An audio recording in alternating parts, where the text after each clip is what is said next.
Hello and welcome to another episode of the Ice Cream for Everyone podcast. This is Willem Vanderhorst, your host for the show. Okay, we have another episode coming out. I am running a little bit behind with my editing. Fortunately, that's because I have a little bit of more work going on. I'm still available. I still have a little bit of time for extra projects, in which case, if ever that happens, I might have to slow down the editing schedule even more. But I'm still having conversations with guests and fantastic conversations too. So I'm just catching up a little bit. I thought for a little bit I'd be able to prepare, publish, edit more than one episode a week, but the last couple of episodes and this one just took a little bit longer than I thought to edit. In this particular case, fantastic conversation with Jim Pietruszynski. He is the partner and chief strategy officer at the branding agency called Soulsight in Chicago. So Chicago-based, they've worked a lot with Fortune 100 and, extremely large brands. They've worked on several beer branding design with MillerCoors. For example, they just recently rebranded Soul, the Mexican beer. They worked on Blue Moon. They worked on Henry's Hard Soda. They worked on a lot of different large brands and as well as smaller local brands, but MillerCoors is what comes to mind. But they've worked on Kraft-Heinz. They worked with Pepsico on some of their brands. So a lot of mass market. We talk about consumer packaged goods, so CPG brands, or FMCG if you're listening from the other side of the Atlantic, fast-moving consumer goods. Or if you don't work in this industry, basically a lot of the stuff that you can either find in the supermarket, or we also talked during the episode about what's going on a little bit, what kind of trends Jim is seeing in clients being more interested in recyclable, reusable, or more quote-unquote environmentally friendly or environmentally responsible materials for brands, for packaging, for things like that. So what's going on in that area, as well as newer challenger brands that tend to be selling directly online and that you receive in the mail. So we talk about those as well. So fantastic conversation about Jim and Soulsight's vision of branding and design, how Jim got into it, how he started designing for brands. And so some great stories there.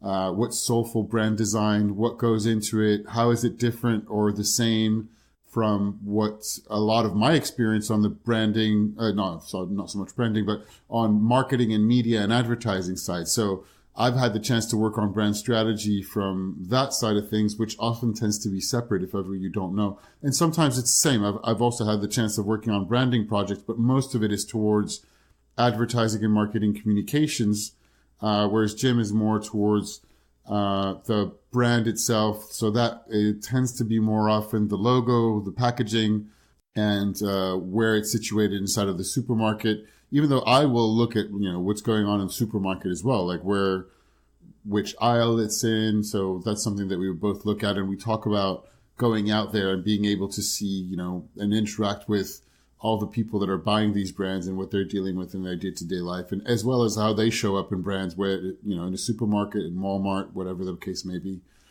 So, yeah, let's see. Am I missing anything else? No, I hope you enjoyed it. It was a fantastic conversation. I really enjoyed meeting Jim. I was talking about the editing delays just because we met in person, and it's fantastic to meet in person. So the sound quality is very different. It took me a little bit longer to edit, mostly because I'm an amateur and I'm learning this stuff as I go. And the material I have a very nifty, very cool digital recorder, but I've attached a couple of lapel mics because I thought that would be better when I bought them. But it turned out after the fact that actually that's not the best thing to record. And because, well, I don't know if you want a crash course in audio stuff, but a lapel mic tends to be omnidirectional, so it's recording all around it. So both mics record both voices, which is not what it tends to be either when I'm recording online or had I thought to look really in advance properly and bought directional mics so that, we wouldn't have so much us talking over each other. So I had to clean. Anyway, it took me longer to clean the audio tracks. It works fine. There's a couple of bits where we're just, I'm finishing a question, he's starting an answer sort of thing, and it resonates. There's a tiny bit of echo because there's both, or like a tiny bit stereo, which by the time I finish this, I don't think it's going to be much of an issue unless you really have a very fine ear. Anyway, a bit of the usual house cleaning and promo. So springtime in Chicago. If you haven't, please subscribe to the podcast. I have no idea how that's related to springtime, but springtime just happens to be the time of year and what's going on right now as I'm looking out of my window.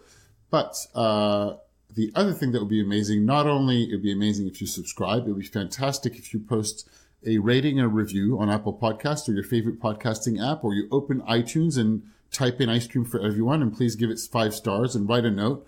It really is hugely encouraging when you do. It helps other people find the podcast. What also helps other people find the podcast is if you post the episode on Twitter, you share it with your friends on Facebook or via email. If you enjoyed it, just tell more people about the podcast. And as I'm noting, there's increasing amounts of, competition for people's attention, which is what we all deal with in marketing and advertising and whatever activity we get up to, including listening to this particular podcast. So I appreciate you taking the time to listen is another thing. And if you appreciate and enjoy it, please give me a shout, whether it's that kind of rating is awesome, or send me a tweet that's I'm at Willem van der Horst, or IC Willem, letters I, letter C, Willem, WILLEM. You can find all the other episodes. You can find out more about my services and brand and marketing strategy. If you need some advice for your brand, your project, don't hesitate getting in touch. I'm always happy to chat. You can send me an email at willem@icecreamforeveryone.net. So again, WILLEM at icecreamforeveryone.net. Everything spelled out.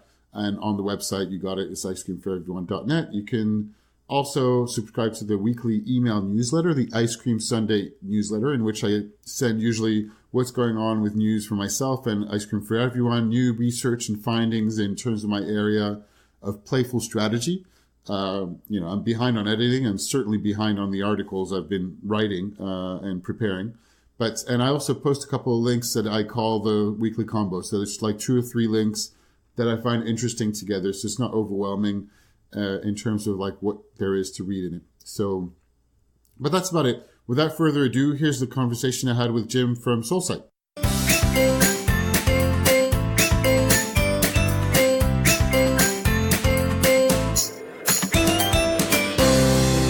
Welcome to the show. Thank you. Thank you. So we are at the Soulsight office, and this is your house. Thank you very much for having me. We were just talking before we hit the record button about the fact that I've done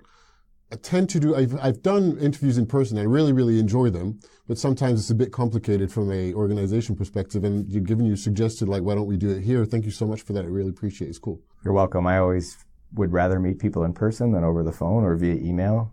Yeah. Get to know the face and have some body language and some dialogue to be able to understand and learn more about you also. Yeah, sure, for sure. So before we go, there was, I looked through your Twitter and a few other things before we prepared the conversation, to prepare for this conversation. And I saw, and I believe you're from Iowa, and I saw that there were there are big floods and people are dealing with a number of stuff. I thought I'd check with you if that's anybody impacted or... Spent some time in Iowa. Most of my family that's in Iowa are my in-laws. So my wife was born and raised in Iowa. I went to school in Iowa. And ironically, I have a twin brother who lives in Iowa also. Fortunately, they're east of where all of that flooding is happening, but it's been great to see the support for the state and where all the flooding is happening in that part of our country. Yes, absolutely. So fortunately, everyone's safe. Thanks for asking. Good. So you did you grow up in Iowa then? Or? I did not, actually. Okay. I thought you had for some reason. No, I did not grow up in Iowa, although I would say that I probably have spent a good portion of my life driving back and forth in Iowa, visiting family there.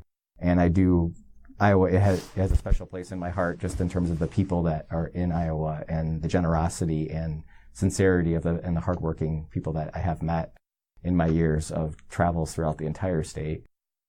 But I was born and raised in the Chicagoland area. My family is originally from the Pilsen neighborhood, if you're familiar with Chicago.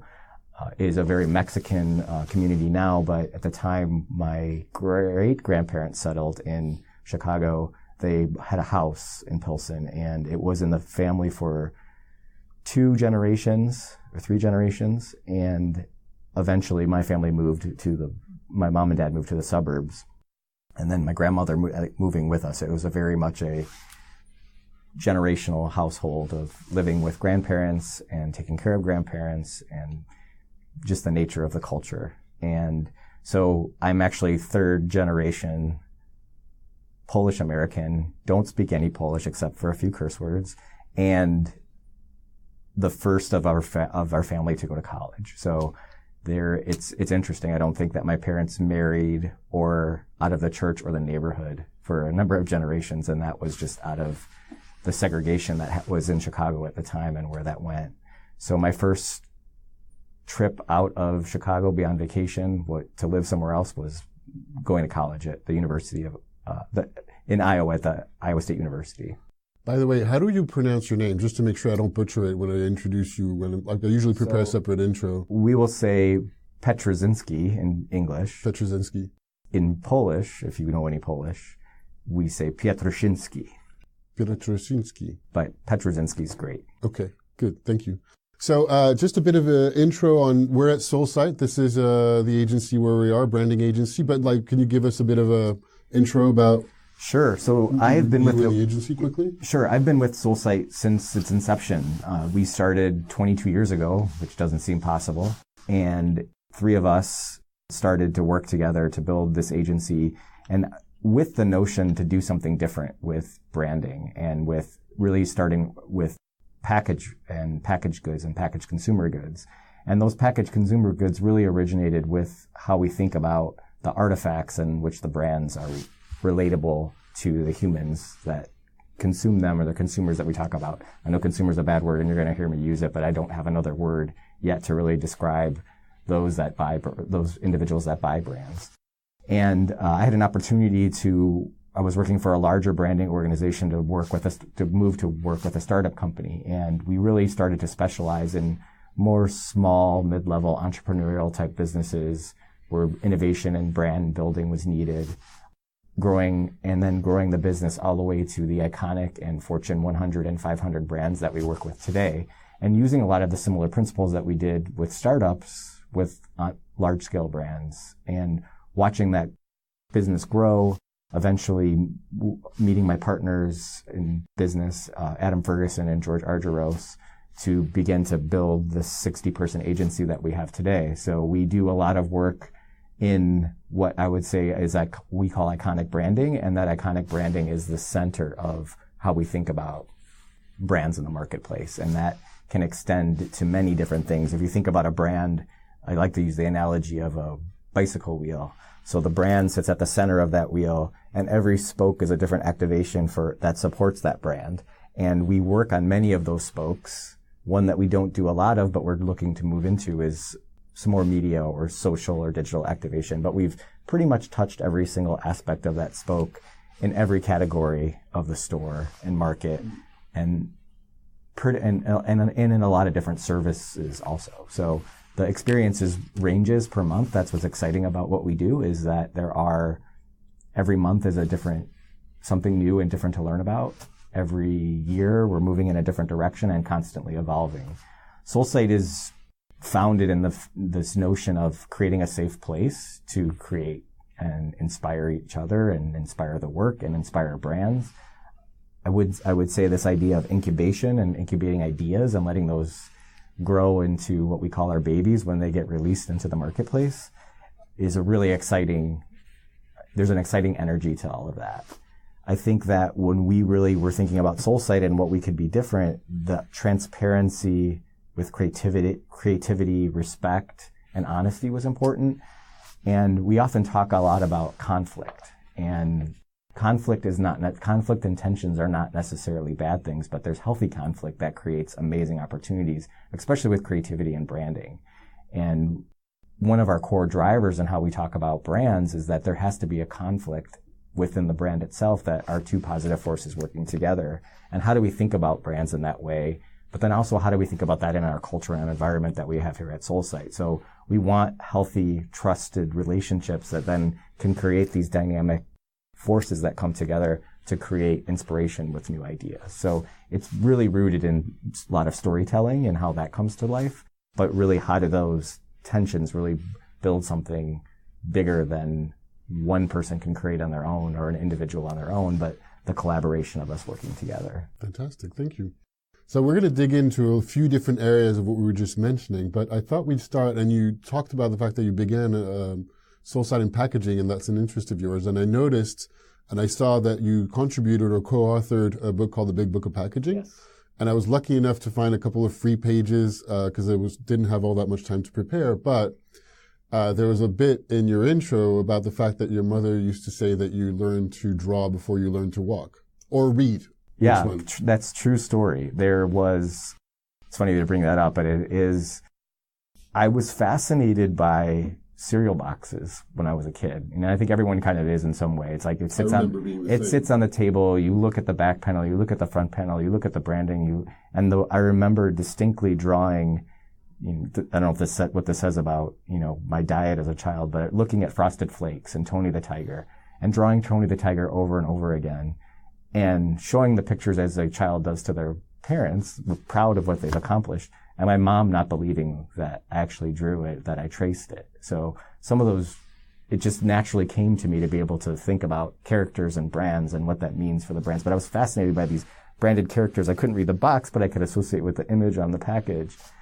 And I was lucky enough to have a grandfather who was also, he was more of a packaging engineer than he was actually a artist, but he could draw. His drawing abilities were amazing.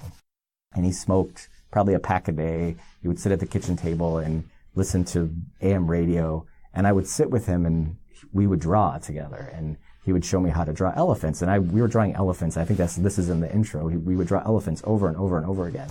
And they're actually a hard animal to draw without any recognition of looking at it, just because of scale and perspective and all different types of elephants. And I don't know what his fascination was with elephants, but it's interesting if you think about the symbology. And, he died when I was fairly young, so he died when I was only 13 or 14 years old, but I had a really strong relationship with him growing up because of the time I spent with him drawing.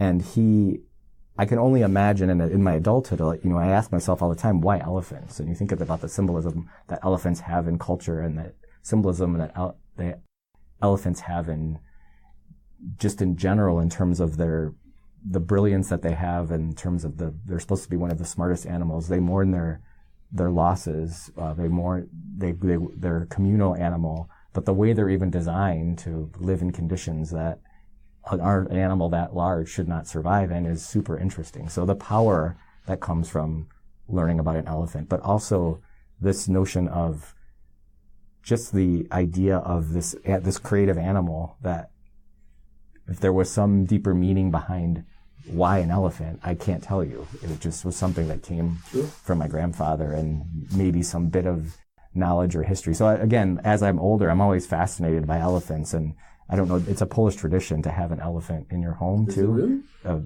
And it has to face the door, and the trunk has to be facing up. There's all different kinds of symbolism to it.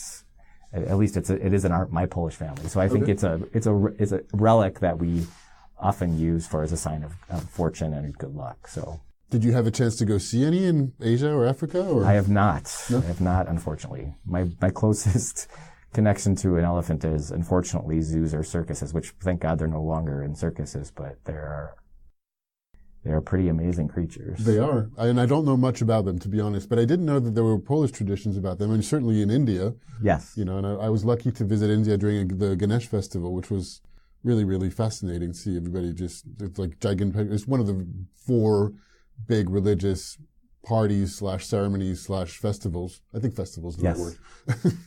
Like everybody goes, I don't know if you know, but there's about 5-6 weeks, and there's neighborhoods or communities that have their own Ganesh shrine, and they bring offerings every week or every day or every night. And then at the end on the day, everybody brings their shrine to the body of water that is the closest, whichever is going to be a river, if there's a big river around the city, and they dump the Ganesh inside. Very interesting. And it represents something that I can't remember right now. I was not prepared to talk about elephants. That's okay.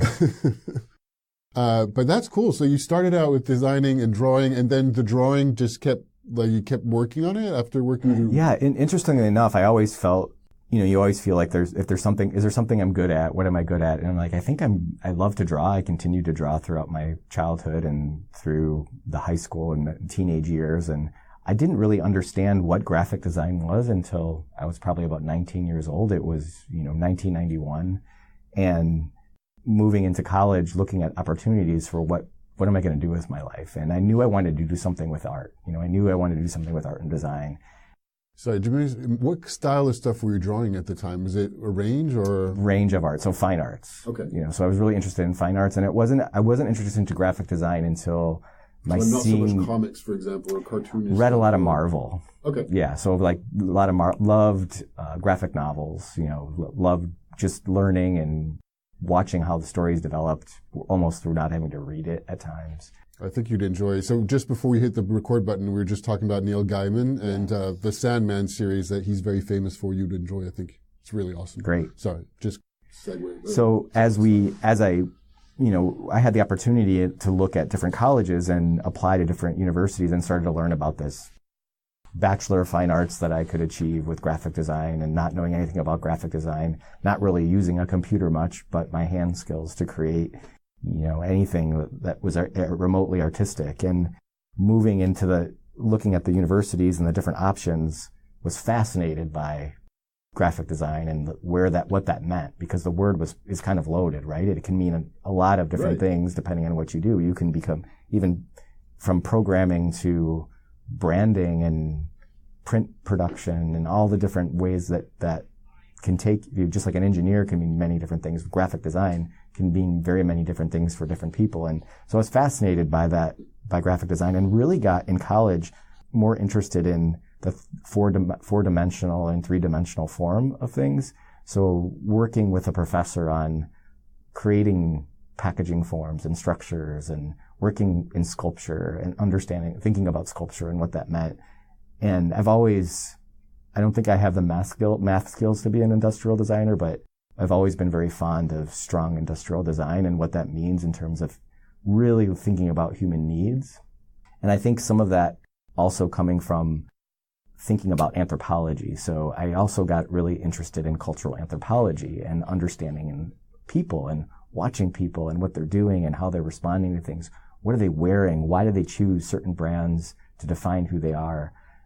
What purpose does it mean? What does it mean about them? And just really trying to understand more about individuals and the choices they make, tied nicely with almost the design approach and solving human needs and what is it that people want, and all these questions we ask ourselves about in marketing, and digging deeper in more than just the analytics of why, we can do all these analytics and understand what's being pulled off the shelf, but the whole question of why, and this will be the why question will be something that will go on forever and ever, and we should always continue to ask the why questions. But really started to fascinate me to continue to grow and build, and something we bring to the Soulsight is really asking ourselves, what's next, or where should we evolve? What should we do? That even in business, there's ways that the design approach can change in how we think about things. Yeah, fantastic. Thank you. And so one of the areas I also talk about and look into in this podcast around play and games, I was wondering, so drawing was an important part of growing up. What kind of stuff did you do for play as a kid? Play, wow. So I grew up I have a twin brother and a brother that's 15 months younger, and then a sister who's 4 years younger. And I would say we grew up in a household where creative play was really encouraged. So a lot of our play was outdoors. A lot of our play was in the neighborhood. It was less focused on probably specific games that we might play, but just fantasy play or frolicking in the woods, getting in touch with more with nature. I think that I have a strong connection to water and loving to swim and being in the outdoors. I would say that most of the play was, made up fantasy play, like letting kids just be kids. So I was fortunate enough to have that type of environment where that was encouraged for us. That's awesome. That kind of thing seems to have changed now, isn't it? I wonder, I don't know if you have children. Interesting. I do have two children. I have a 14-year-old and an 11-year-old, and they're both very much about being kids, which we let them be kids. But it's the time, I think, in today's world with everything they're involved with, at a certain age, childhood ends and activities begin, I say. It's then the activities for parents also begin too. So finding the right time to have that downtime is really special, and making sure that, being bored is not a bad thing. Yes. Being bored is actually a great thing. And sometimes when I hear my kids say, I'm bored, I'll say, great, go pick up a book. Great, go out and walk around the block. You know, like there are many different ways to fill our time. I think we fill because of technology, and we can't shy away from it because it's just here to stay, and things will constantly evolve and change. We're still adjusting. I think we're still catching up as human beings to how we want to keep ourselves occupied all the time. I ride the train to the city every day, and it's amazing to me how tied everyone is to their phone screens, right? Yeah, their electronic devices. Less people are reading books, less people are engaged in conversation. And I spend a lot of time watching people and just how they're interacting with their phones or how they're choosing to connect with other people. And it's fascinating. You talk about gaming. How many adults are playing games while they're commuting? Yeah, on their phones. And I'm quite opinionated about most of the games that people are playing right now that has become a gigantic industry. And they're not wrong or bad necessarily, but a lot of those games are designed with every implement from gambling. And they're games, but they're arguably, given you just have to do one action and then wait, or you're encouraged to pay money. So there's not, in my opinion, there's a limited amount of enjoyment for the sake of what you're doing when you're playing the game, because it's always trying to get you to keep you to do another thing. And that's more like gambling. And I want to have, and I've not had a lot of conversations or research. I've read a couple of things about it. I want to do more on what's the distinction and what makes gambling versus gaming, because they're close cousins. They work together. I mean, gambling are considered games, but not all of them are. It's arguable how much pulling a slot machine tab is a game-ish. It is in terms of randomness, because randomness can be an element of a game. A lot of sociologists who've defined playing games would define that as one particular area, but I would say it's not the one that I find the most interesting. Sure. And yet, and you're right, it's really fascinating to see the amount of people that are playing on their phones. Sometimes engaged, but sometimes kind of mindlessly. Yes. You know? And if you're engaged, I think it's great. And if you're doing it mindlessly, then maybe you could be doing something else. And then it's fine to do it mindlessly. There's nothing wrong with it. But I don't know. I don't know. I'm ambivalent about it. Sure. It is very interesting, though, just to look and watch what people are playing. For sure. Amazingly, Candy Crush is still pretty popular from what I can see on the train. Yeah. Wow, fascinating. I thought everybody had moved to those, not everybody, but just I know a lot of people played, what's it called? Clash of Clans or similar. Yes. Do you play games on your phone? I don't. No. What do you do commuting? So you look at people. I do that too. So I'm a big Netflix junkie or Hulu, but I do watch a lot of Netflix or work on the train. So there's a lot of, or reading. So those are my choices for the most part. I should say actually sleep, read, Netflix. Yeah. Those are the thing, or work. I mean, those are my... Any shows or movies or things that you've watched on Netflix recently that you recommend? I currently finished, there's a Formula One documentary that's on right now. It's fascinating about which I did not know much about, F1, the F1 race, Formula One racing. And fascinated by, again, talk about branding, talk about marketing, and what that, I think it really came to life in the 60s and the 70s, and like what that's turned into from a global phenomenon, and the amount of athleticism involved in driving those cars, and the sense of just courage it takes to get behind the wheel of one of those vehicles is absolutely amazing. And the way it was produced was just really interesting to follow and learn more about the drivers and the crews and the managers. And it's a whole industry that I had never ever had any exposure to. So, cool. So that was super interesting. And I think that there's actually, I am watching a show right now. It was recommended me. I'm only in the first two parts of it, called The OA. I don't know if you're familiar with that. I saw the ad for it, and I have not watched it yet. So I can't tell where it's going. It's a little bit fantasy, mystery. We'll see what happens. I don't know. It just recently came out. All right. We're in I think it's in season 2. Oh, is it already? Yeah, okay. but I just found out about it now. Just started that one, so that looks, the first 2 parts have been interesting, and it's sucking me in to continue to keep watching, so that's a good. Good. Cool. All right. So back to design. So you found out about graphic design, started finding out about the whole universe of branding, and then how did that translate into starting out as a career?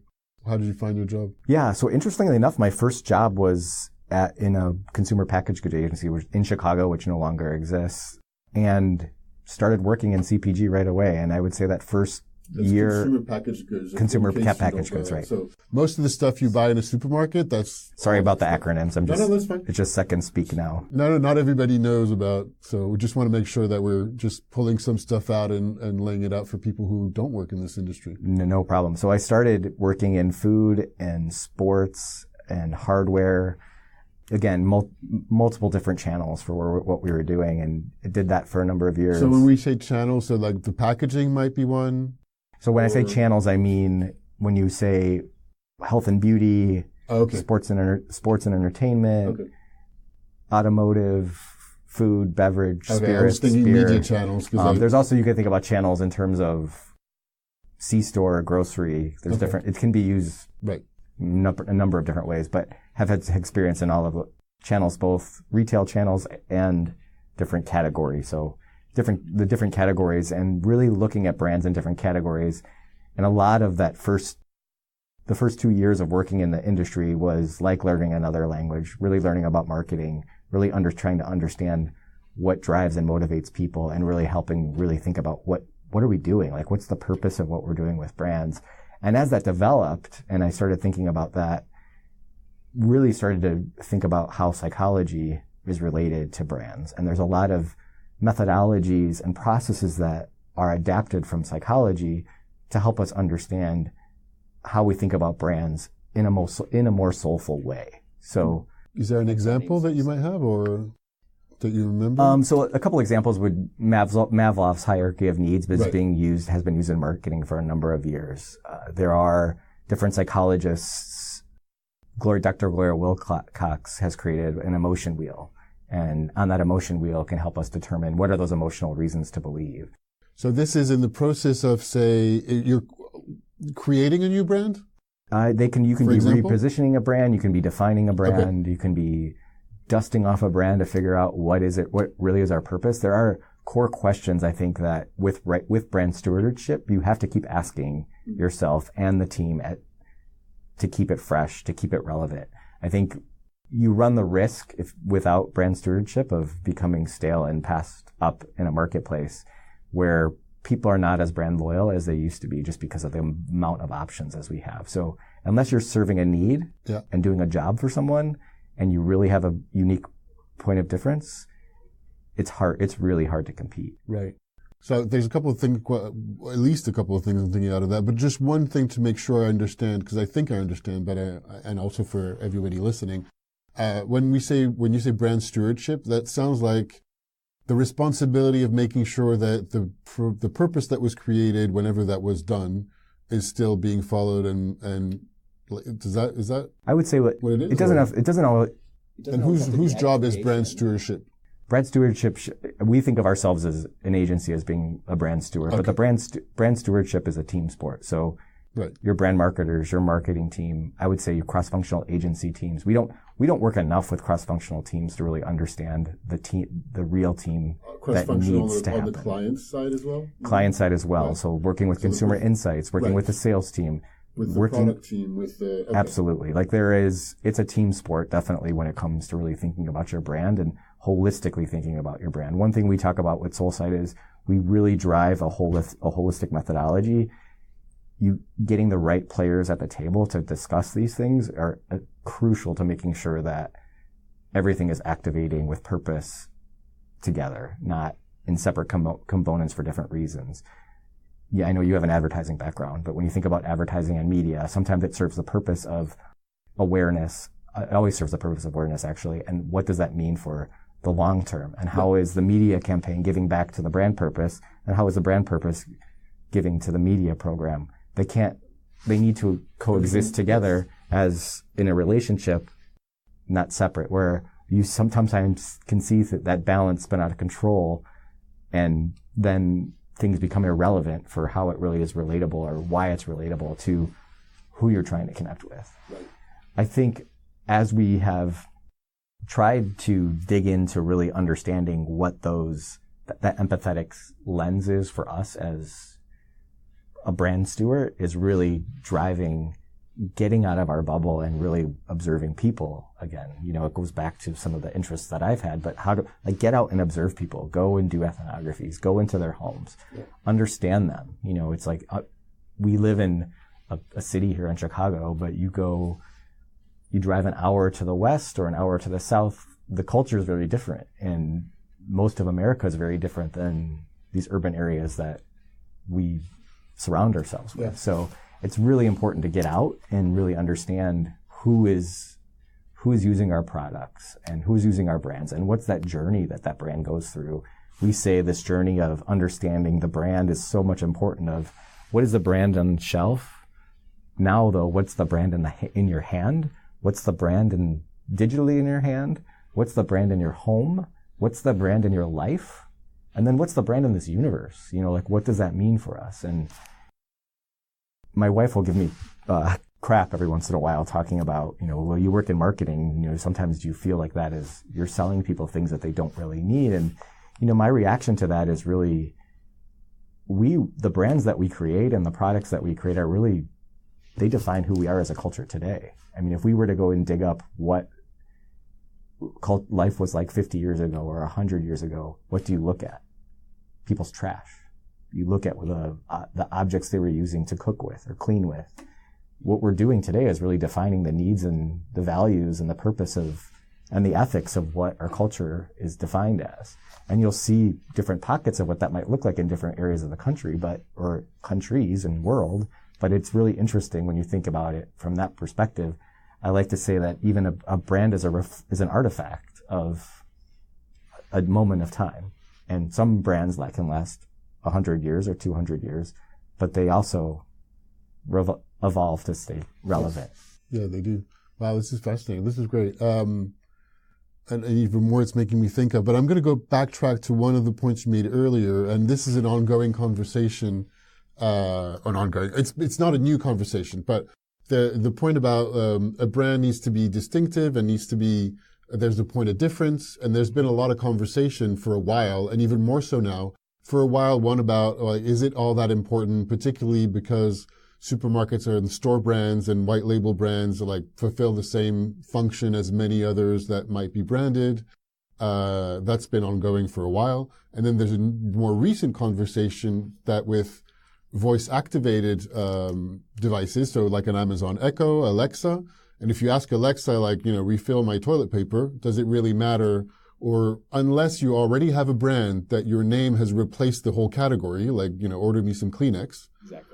So I don't know, what's your view on what's the space for distinctiveness for a brand today? Well, I think it's easier for a brand to become a commodity. That's, it's a bad word. When you think of water, you have a bottle of Fiji water sitting in front of you. That water could easily be in a glass and taste just as great as in that bottle. But all of a sudden, when it's wrapped in something that has purpose or meaning or authenticity about where it's coming from, it's no longer a commodity. It becomes something a little bit more special. So I think where you run the risk of commodity-driven products are products that are in the market but they're not gone through the lens of really thinking about what's authentic to them, what's unique and different, and asking those hard questions, are we doing something different? If we're just putting something on shelf to compete versus really be differentiated and have something and offer something different, then we truly are creating something unique and ownable. But if you're just creating something to compete with Fiji, you're not only making yourself a commodity, but you're making those brands that you're competing against a commodity. So I think in a market where I think we're kind of on the cusp of coming down from this market that we've driven with, 60,000 brands can exist in one grocery store. I don't know there's a statistic that's just crazy now. Yeah. So think about that from a consumer standpoint. So there's so many products from a private label that are competing with national brands. Some private labels done a great job of telling authentic stories, which feel that they're coming more from the grocer or they're coming from more of a local. Trader Joe's has done a great job of Trader Joe has creating out this. Of the UK, the John Lewis Christmas ads. Right. Their perception of it feeling like it is more human. Mm-hmm. So how do we make brands more human in that way so that they're not commodities or that they're more ownable in a way that makes me want to use it as a badge to serve for myself? And I think that it's a great question to ask ourselves as with existing brands that are in the market and brands that we're constantly innovating with. I'm not sure if that totally answers your question. No, it does. And I was going to dig in on one thing because I know those conversations happen and there's a lot of people listening that deal with the difficulties of having those conversations with clients. So say, one brand that might be saying like, I actually really need to create this product because I need to compete with this competitor that has created this product. And it seems like a knee-jerk reaction. How do you, or is there anything that you do that you found successful in navigating those kind of occasionally delicate conversations to say, okay, are we really either fulfilling on a need or an opportunity or a challenge that people will have, or are we creating something that's really distinctive and challenging? Like, is there anything that you do that you found that works in the process of having those kind of complicated or diplomatic conversations with a client to try to say, okay, well, I think we should go in this direction for this particular brand? You might have a point of view or not, and I don't know. Does that make any sense? Yeah, it does make sense. I think so. Like, there's a tool that we use, and good or bad, it's still subjective, right? Okay. I think qualitative research for us, and especially with larger brands or actually an innovation, of really understanding and seeding, and it's rapid ideation and rapid qualitative groups where we're really listening. I think you really have to be open to listening, and I think the advice is listen to understand what your target is telling you about this opportunity or your brand. So many times I think that, again, we get stuck in a bubble where we think we have all these brand assets and these are our distinct brand assets and we can't walk away from them. But are your consumers or the people who are purchasing your product recalling those same assets? And can they tell you what you mean? Like, can you tell me what your brand means or what you stand for? And asking those questions in not in an attacking way, but in a way to really help them think about it. And I think in a number of times we do a lot of stakeholder interviews where we talk to, and I say stakeholders, it doesn't just mean the CMOs and the CEOs or the brand directors or the marketing directors, but also the individuals who are maybe the influencers or the targets of the people that we're targeting, and understanding the complete picture of their perspective on what brands mean, what are you looking for. There's a question that we ask when we initiate a project is, if you could create a legacy, you're not going to work on this. Most of these marketers aren't going to work on these brands for the rest of their lives. So what legacy would you like to leave this brand for the next team that touches it? And that question often provokes a deeper seated level of purpose, not only for the brand, but for them, because everyone that touches that brand is part of that brand. From the person on the line in the factory, to the sales guy who's delivering it to the store, to the designer here at Soulsight that's developing the icons or marks or brands that are on whatever touch point for the brand that we're creating. So it becomes more personal then. So taking the brand and making it more soulful and purposeful helps that discussion. Again, it is still subjective, but it's really important to have almost a therapy session on what does this brand, like what do we really want from this brand? And I think when we talk about measurement and what does success look like, it has to be both qualitative and quantitative. I think you need it to be quantitative because you need to sell it in the market and you need the statistics to go in and prove that something is going to sell or not sell, or where the opportunity is and how many shares are we going after, or where is it going to fit?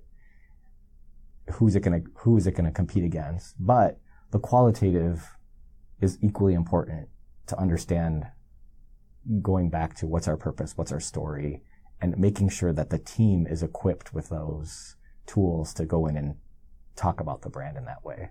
That's great. Thank you. And you've mentioned a couple of things, which is perfect, because I was thinking about digging that particular point as well, which is on taking time and making sure you take time and we take time to go out there and go and like talk to people and understand and look at them and understand how people are using the products or the everyday stuff that we're talking about. And that's something that I've found to be a challenge for a lot of my peers on the advertising and marketing side of things, so strategists or even designers, creative, like people who are involved in this type of work and on the branding side as well. The more it goes, the busier you are, the more we become like just rely on like looking at stuff on the internet and looking at stuff on Google rather than going outside.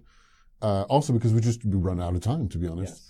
So I was wondering, how do you at Soulsight or in your experience keep a view on just making sure you take time to go out there, like literally outside? Yeah, I mean, it becomes part of our process where we actually do some auditing. So depending on what market we're in, if, say we're working on a gym, gym branding, we're going to brand the next Orange Theory. We make sure that we go out and we experience what is it like? We talk to individuals that are using those gyms and are in those environments, and what are the things that are working for them? What are the things that are not working for them? What things would they like to see different? But we experience them ourselves. We take the time to sit and brief and talk about what is the experience of that brand. A brand is more than just the logo, but that experience that happens within the people that are in there and surrounding themselves and participating and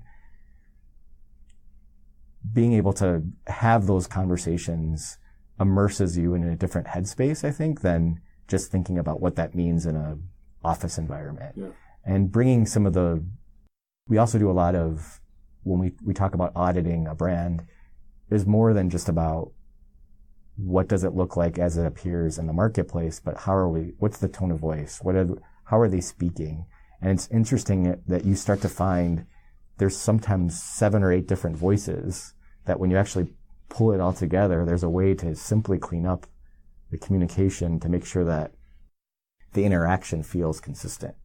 And being able to present that back to a marketing team and say, wow, like I didn't realize even from a visual perspective, we're coming off in a very different way than we are in a billboard or on a package or whatever the application or touch point might be, or how we're coming across in PR or radio. So it's very important to start thinking about how we're holistically looking at how we're auditing those things. And is there an average time that this research process, is there an average time that this research phase might take in a general process that you go through? It would depend, I think, on the assignment. So let's say for a new brand or a rebrand. We'd love to, I said, in a perfect world, in an idealistic world. In an idealistic world, we'd love to take 4 or 5 weeks to really dig in and do this work.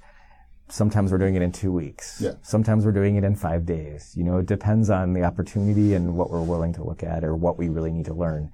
It's interesting, too, when you start tapping into the talent that we have here at Soulsight. There's so many people that have different life experiences or different interests that we start to find influencers and experts in different markets or fields or branding places where the person could be sitting right next to you sometimes that is a wealth of knowledge. Yeah.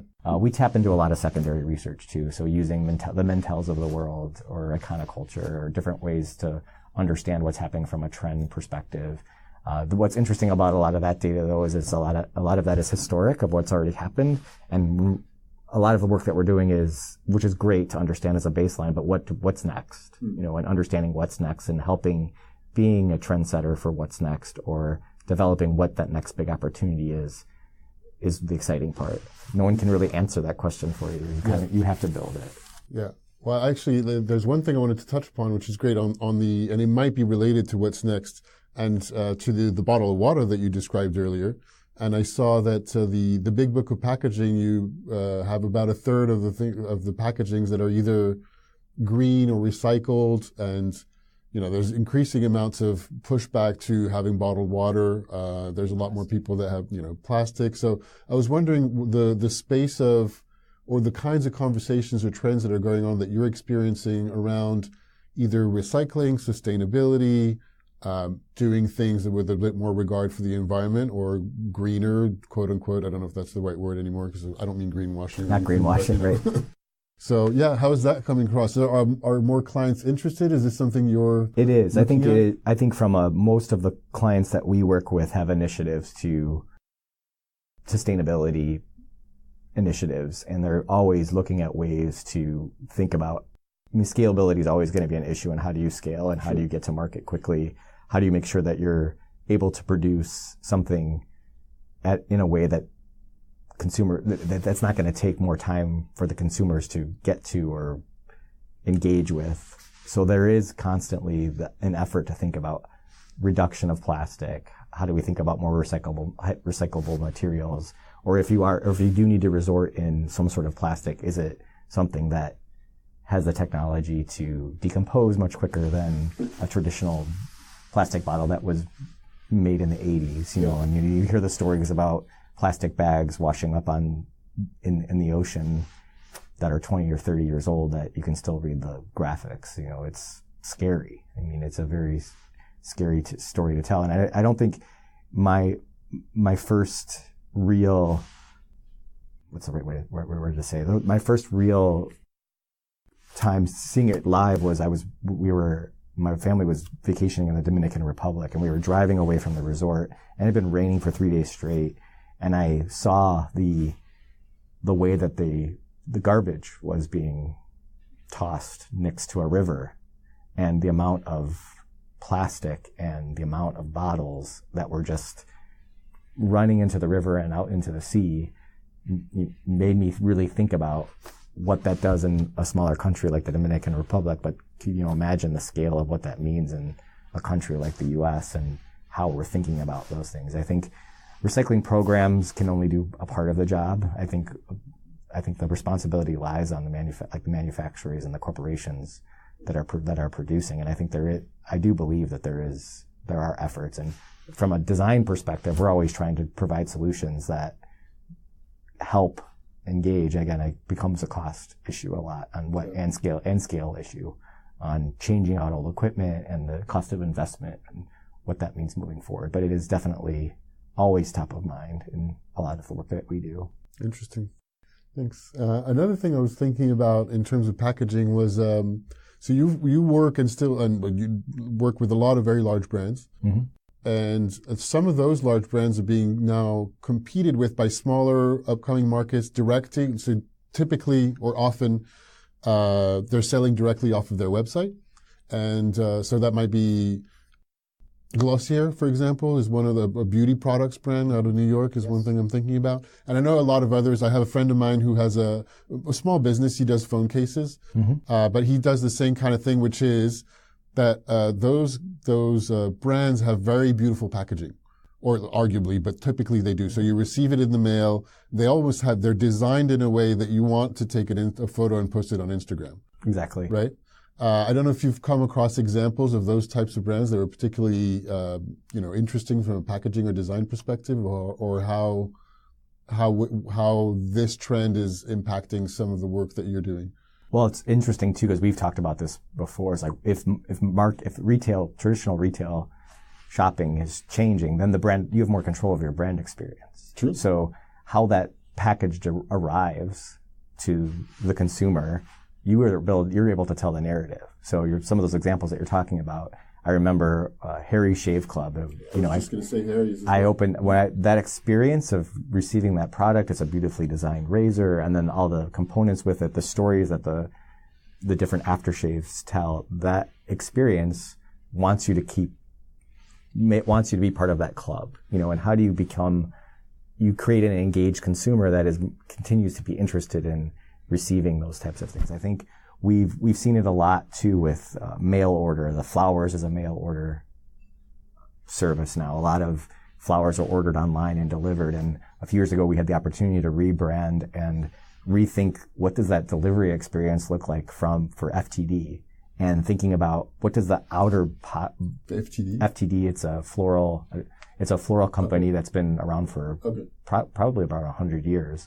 And they're global. They're called Interfloral in the UK. So it's all online ordering. But when you receive the box that they were delivering was a typical brown box.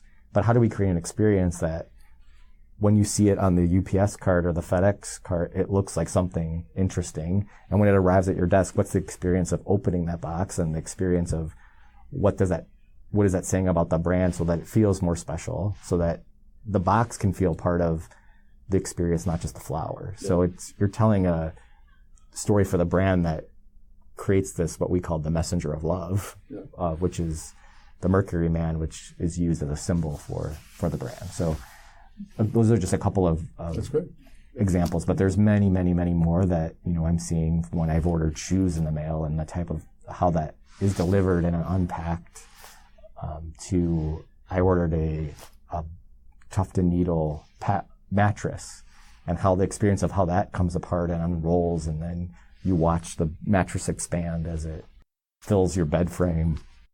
It's magical. Yeah, I've heard that I've not seen it, but I listen to some of the podcasts I listen to, then there's several brand of those mattresses that advertise on podcasts. I remember on the Mark Maron podcast, WTF, which was a big interview podcast, his whole ad is describing exactly what you just did. He was like, it's amazing when it opens up. And yeah, you're creating an experience that is memorable. And yeah. You can't, that's gold. Yeah. Cool. Thank you. So all your career, and you're still in design, but your title now is Chief Strategy Officer. Was there a moment where your responsibilities shifted and your title shifted, or? Well, as we were growing our agency, Adam Ferguson, and George Argyros, who are both my business partners, we all have background in design. Yeah. And as we were continuing to grow, I played the role of a creative director when we were smaller, but really seeing the need to push into different areas. And one need that we saw was thinking about strategy. And I often believe that designers are amazing strategists, and you have to be thinking like a strategist in order to do compelling design that connects. And really just started to do a bunch of research and really trying to understand at a smaller agency level, what does that mean for us? And what does that mean how does this help build better creative? And what does that mean for helping work with my partner who's a creative, two partners who are a creative, and what does that mean for our organization? So what we've done for Soulsight, I think, is different than a traditional planning role because it is really interconnected between the business strategy, the brand strategy, and then the design strategy are all merged into this triangle where the teams come together to really decide how we're working together. Again, a diverse way to think about things. And when I say a creative strategist, it's almost using the middle brain to think about how we develop products and solutions and ideas, and driving not just the business forward and how we think about what categories are we going after, but the brands that we're honored to work on, how do we think about pushing them forward? So we're constantly thinking about what's the pipeline of opportunity, how do things move forward? And my role as a creative, it was a little bittersweet because I do love creating. I'm a maker, I love to make things. But being able to move into an area where I can still be a maker, but through the lens of strategy and interpreting something that's intangible to make it tangible, whether it's through words or visuals or inspiration or storytelling, and then see it come to life in even a more tangible way, visualized with a creative team, that's magical, and it's the secret sauce that you can't really describe, but how that gets interpreted. So being one of our mission is really to be a guide for our clients in that way, and being a guide for our agency in that way is really rewarding to see things come to light. I get the nickname Hurricane Jim, and I don't know why. I think I'm pretty approachable, but that's an awesome nickname. Sometimes they'll say, you can come in the room and stir things up, and I'll ask, and the team will say, but it's a good hurricane. It's not a bad hurricane. It's like we want. Designers love to be challenged. They love to be problem solvers. The worst thing they can do is put something on the wall and you say, it's great just as it is. And that's something that we're always conscious of is like nothing. At some point you have to say, yeah, put the pencils down. Let's present this and put it to the client. But a designer's work is never done. We're constantly evolving. We need to constantly be learning. We need to be constantly on the edge of what is happening in the world. It's just, you need to be able to be putting yourself out there and taking risks in order to continue to be a healthy environment. I think we are only at Soulsight, we're only as good as the people that we surround ourselves with here. So we're privileged to work with amazing talent. And I think some of the things that we're doing to push ourselves a little bit more is to push ourselves into more of a sports and entertainment world and thinking about how this holistic consumer viewpoint that we have, how do we translate that into lifestyle and sports and entertainment? The connection of what we're doing with branding, from what we found, hasn't in the CPG world, hasn't really been yet applied to that world or that market in the same way and the vigor of where our background comes from. So we're working hard to work on opportunities with different organizations, entertainment and sports and companies to get to a point where we're constantly evolving and thinking about all this great knowledge that we have about human beings and brands and what that can mean moving forward for us as an agency. Fantastic. All right. Just conscious of time, I think we're going to start wrapping up. And By the way, it's awesome. I sorry, I don't know. So, sometimes I am self-conscious about my own transitions. Oh, don't worry about it. No, this is perfect. It's great. And it's great to hear like everything that's going on and where you're going next with Soulsight.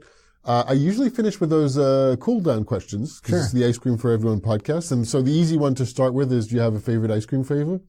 I am a vanilla bean guy. Yeah. Yeah. Sounds boring, but I'm a vanilla bean. I am a little bit like that. I have other flavors too, but if I'm not sure this is a new ice cream parlor I'm trying, I will taste the vanilla. And if the vanilla is really good, I'll either have it or I'll know, or sometimes if it's not good, then I might not have ice cream at all. Right. Is there a game that you enjoy and recommend playing? A game? Could be anything with your children or not, you know. I don't, wow, that's a great question. I don't know that I'm not a big, it's funny you're asking me this question because my wife loves to play games with the kids. And I'm trying to learn euchre right now. I've heard about it. I know it's a card game. Here, yeah. So I'm trying to learn euchre. It's a little bit difficult, and I would say that I would recommend. It's a good game to play because you play in teams, and it's a good family game. So I'm trying to learn. I would say if I could recommend anything, it would be euchre. I'm not, again, I'm not a big game person or a big gamer. No problem. What's the last piece of art or media that had an impact on you? Art or media? I would say that there was, this is going to sound really, this is going to sound really kind of corny, but I just watched the new Mary Poppins movie at home with the kids, and they talk about media, and was really fascinated by some of the cinematography in that, and growing up watching the original Mary Poppins and then seeing this come to life with my kids and through my kids' eyes, and the magic that has happened with that was a pretty inspiring time with my kids. They enjoy it then? Yes, my kids enjoyed it. I enjoyed it. I still think I prefer I'm the same. I saw the new one recently. I just saw it on TV as well. Just saw it like a couple of weeks ago. I enjoyed it, but yeah, I prefer the original because they did a great job, but they did a great job at more or less kind of repeating the same thing. Exactly. Which, so, that's always inspiring. I'm trying to think from a piece of art it's so diverse. That's a really hard, hard thing to answer Mary too. Poppins is totally fine. It's a perfectly valid answer. Yeah. I like the notion and symbology of Mary Poppins, I guess, too. It's it's funny. We watched Mary Poppins and then on Netflix you can watch the Dick Van Dyke Show. So in the last 2 weeks, my kids are on spring break this week. We've been every night watching a couple episodes of the Dick Van Dyke Show, and that's been kind of fun, just as an entertainer and a physical entertainer that he still is really. It's interesting to introduce my children to things that even happened before my time. Yeah, it's great. It's great. There's some stuff that are still holding together. What's something you think everyone should experience at least once? Oh, man, you asked some good questions. I would say if they should be able to experience, I would say, is it weird to say like meditation, or really a level of calm? Do you meditate? I do. Yeah. And it's changed my perspective, and it's cleared my head in ways that I never thought was possible. Yeah, me too. And I've been meditating for now 3 years-ish. Yeah. So what's your practice, if I may ask? I've tried everything from transcendental meditation to guided meditation through different types of recordings. Not really phone apps, but more guided meditations, almost like a CD, so that you can listen to. Or no, they're done. No one listens to CDs anymore, but MP and what would you call that? Like a podcast or a music file? Yeah, music file. I guess I don't know what the right terminology is for file. Audio file. Yeah, there are. I think that is something that is pretty cool. I think anyone that can experience time away, unconnected, is priceless. Yeah. Especially with people that you love around you. Yeah. Fantastic. I know it's made a huge difference for me I've always been interested in personal growth and development. I've not done tons of different things. So I used to work for Landmark, and I've done their course, quite a few of their courses. And I've been meditating also for the past 3-ish, 4 years.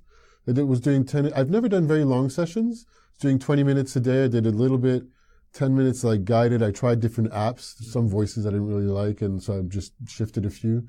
Then for a while, I was doing 20 minutes a day unguided. And then there's Sam Harris that I quite like and listen to his podcast, who's a bit of controversial figures in some ways, but interested in spirituality, and released a new app that I really like. And so I've been doing his guided meditations at the moment, just 10 minutes a day. They do help with clarity. They help with your mental well-being, your perspective. Yeah, it's helped me with a lot. It helps clear your mind between, sometimes even if it can be a short 5-minute meditation between meetings sometimes. One important principle that we live by in my team, if they ever listen to this will laugh, is I think you're responsible for the energy that you bring to a room and the energy that you bring to a conversation. And we all own that, and we need to be conscious of that when we're engaging with individuals. Yeah. We are a service company too, so like some of that is also like the energy that you bring is a reflection on who we are as an agency and what our brand is also. But it's not just about your personal brand. There's an agency brand, but that energy internally and externally, people feel it. Yeah, absolutely. Well, perfect. This is a great place to complete the conversation, I think. So if anybody's looking for you, they can look up Soulsight. Is there anywhere else online they can look you up? Soulsight.com. We're on Twitter, Instagram, LinkedIn. You can find us everywhere. Perfect. Thank you very much, Jim. I really appreciated your time. Thank you.